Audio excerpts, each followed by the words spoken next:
The tribunals is dead. We'd be foolish to not put elsewhere. And in fact, we should have started as such long ago. We should not have put everything into the tribunals. That is dead. It is dead. They kept it alive for 10 years. And we couldn't do that in 10 years. Let's look right in the eye. As I mentioned, Grenada, Guyana, Sudan. So that was the Prime Minister of Trinidad and Tobago roughly 4 to 5 months ago when she was just sworn in as Prime Minister of Trinidad and Tobago. And in that media briefing there, she was talking about the Dragon gas deal and that the Dragon deal is dead. And at that time, criticizing the PNM government for spending the last 9 years working on this deal that pretty much went nowhere. And I remember at that time, a lot of PNM, a lot of UNC supporter, they were cheering on the Prime Minister and they were saying that, look, the Prime Minister knows what's best for Trinidad and Tobago. And Dr. Keith Raleigh was making a deal with a dictator. And Trinidad and Tobago, the government in Trinidad and Tobago, don't need to be making any deal with a dictator. So fast forward, this week, we saw this coming out of Washington, D.C., with the Prime Minister of Trinidad and Tobago meeting with Marco Rubio.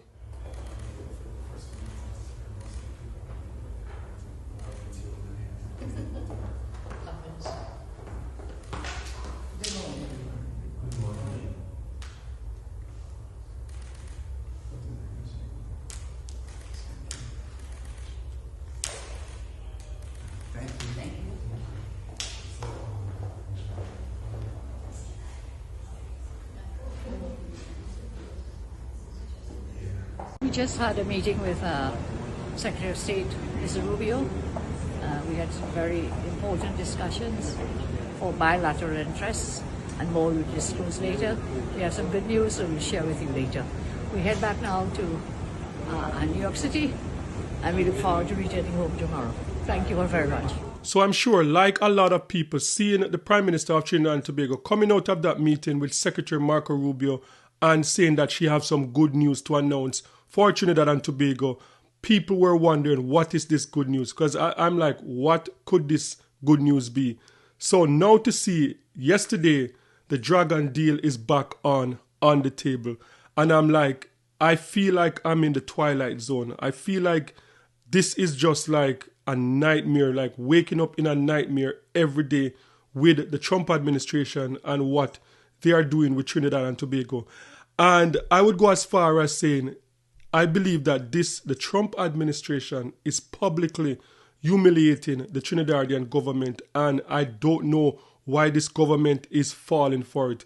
Because the same government that a few months ago criticized the deal and chastised the PNM government for wasting time on this deal, now she's gone back to Washington, D.C., and she's having a meeting with Secretary Marco Rubio, bilateral trade agreement, making a deal of the Dragon gas deal, a deal that is not hers to make, also a deal that is not Marco Rubio's to make, because the Dragon gas deal, the Dragon gas is in Venezuela. So it is just mind-boggling that the Prime Minister of Trinidad and Tobago could be in Washington, D.C., making a deal with Secretary of State Marco Rubio about oil that is in a country that is not Trinidad and Tobago and is not America's to make.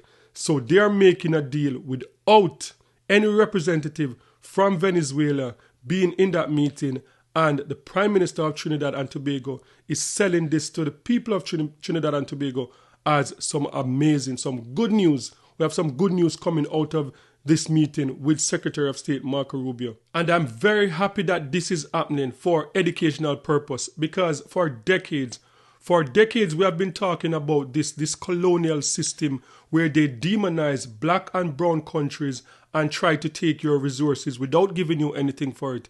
So a few months ago, President Maduro was a dictator. Just last week, President Maduro was a dictator. The Prime Minister of Trinidad and Tobago talking about having given the American access to Trinidad and Tobago to attack Venezuela. And fast forward, today we're talking about doing business with a dictator. We're talking about doing business with a man that was demonized last week, talking about they should not benefit from their own natural resources. As And as I said, like, this is something, I'm happy that this is happening for educational purpose, because too much of us, we have been walking with our eyes closed. We have been like almost like daydreaming, because for decades we have been talking about this. We see this in Latin America. We see it taking place in Africa. We see it in the Middle East.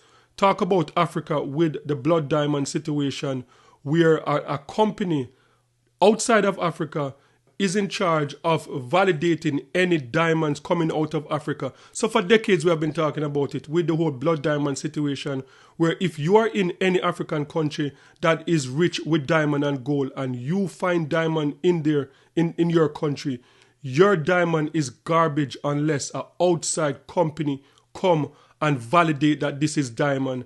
And this is what we're seeing now with the Dragon gas deal, with the OFAC, is that the OFAC, you in Trinidad and Tobago, a sovereign country, Venezuela, a sovereign country, have history, a long history of over 100 years working together.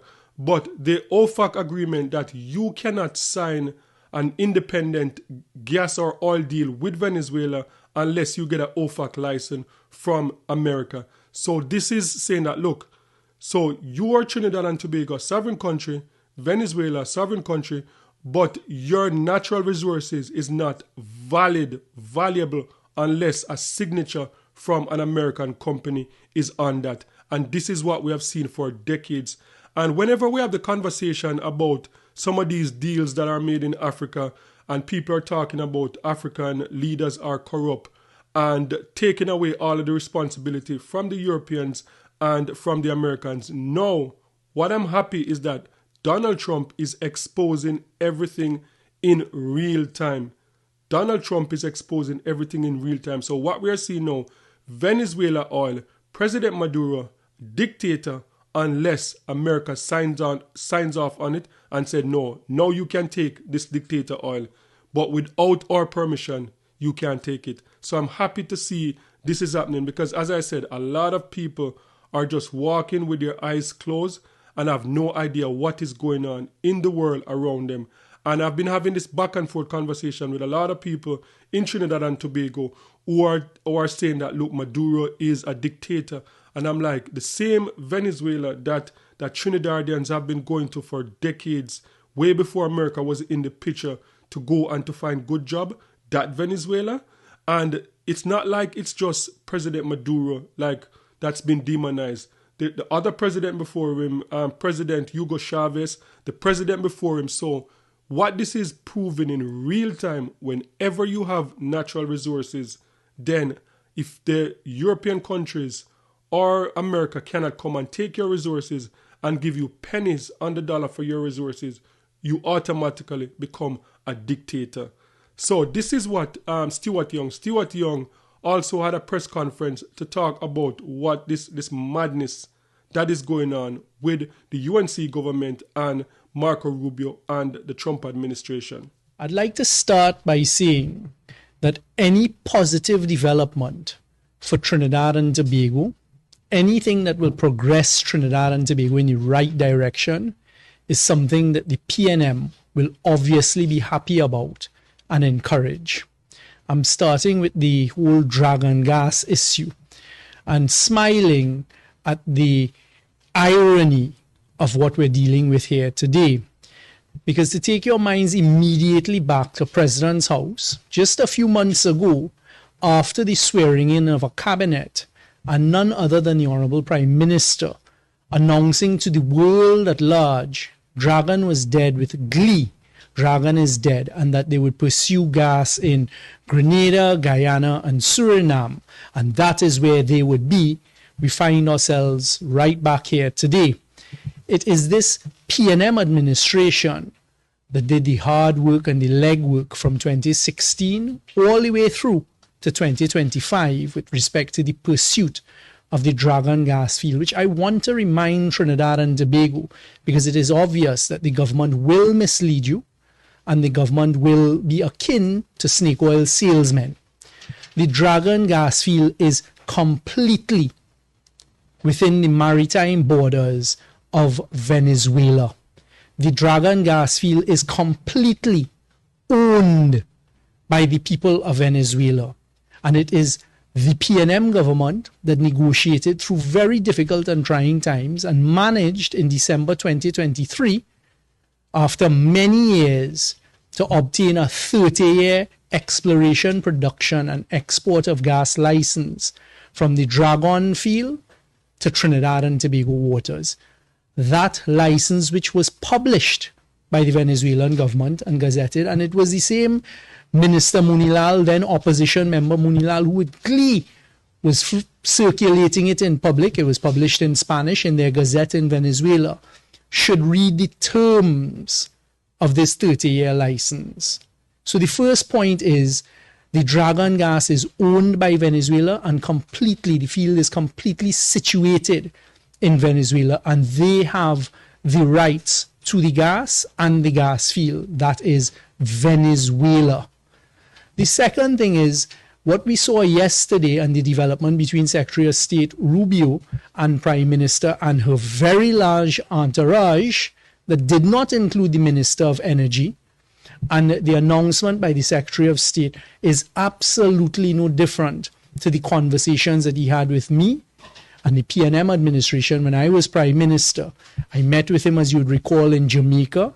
We had good conversation. After that, OFAC did cancel the licenses that existed for Dragon as well as Coquina Field. So that was former Prime Minister Stuart Young yesterday at a press conference trying to make sense of this madness. And I'm going to want to hear from my UNC supporters. Like, there are a lot of people that they are 10 toes down with the Prime Minister of Trinidad and Tobago, and they watch this channel. And we go back and forth with conversation. I would love to hear from you. And a few questions. Is this deal, this Dragon gas deal that is signed off by the Prime Minister of Trinidad and Tobago and Secretary of State Marco Rubio, how do you feel about this Dragon deal? Secondly, is this any different from the deal that you oppose with the former government, the PNM government under the stewardship of Dr. Keith Raleigh? Tell me what's the difference between these two deals. And third, is Venezuela, is President Maduro still a dictator? Is President Maduro and his administration still a threat to Trinidad and Tobago? Is President Maduro still a threat to Guyana and the Essequibo region? And how should the people of Guyana feel if the Prime Minister of Trinidad and Tobago sign a deal, the Dragon gas deal, which obviously Venezuela's signature is going to have to be on this, because there's no way you're going into Venezuela to get their oil without them signing off on this. So how should the people of Guyana feel?